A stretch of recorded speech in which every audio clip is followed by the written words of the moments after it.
அழகிய பூச்சாடி.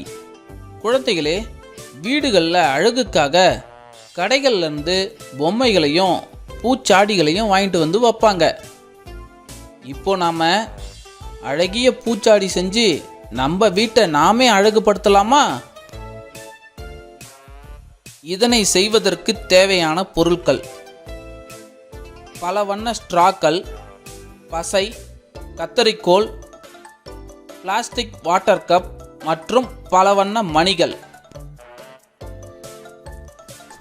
ஊதா வண்ண ஸ்ட்ராவை எடுத்துக்கிட்டு படத்தில் காட்டியபடி 3 மில்லிமீட்டர் இடைவெளி விட்டு தொடர்ந்து வெட்டி கொண்டே வந்தா நமக்கு பல மணிகள் கோர்த்த நீண்ட சங்கிலி போன்ற அமைப்பு கிடைக்கும். ஆனால் இதை வெட்டுவதற்கு உங்களுக்கு நிறைய பயிற்சி தேவை.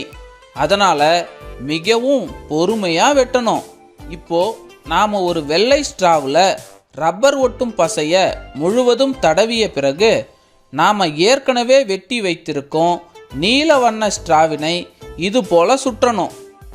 இதனை வேகமாக சுற்றுவதற்கு நீங்கள் வெள்ளை ஸ்ட்ராவின் அடிப்பகுதியை இப்படி பிடித்து சுற்றினாலே போதும்.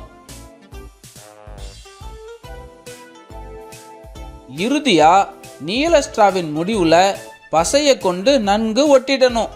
பாருங்க, இது எவ்வளவு அழகாக உள்ளது.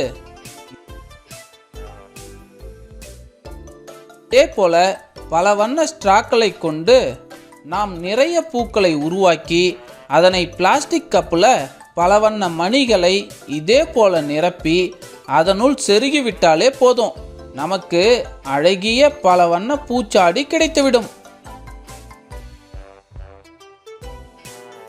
இத்தகைய பயிற்சியை மேற்கொள்வதன் மூலமா எளிய பொருட்களை கொண்டு நம் படைப்பாற்றல் திறனை நாமே வளர்த்துக்கலாம்.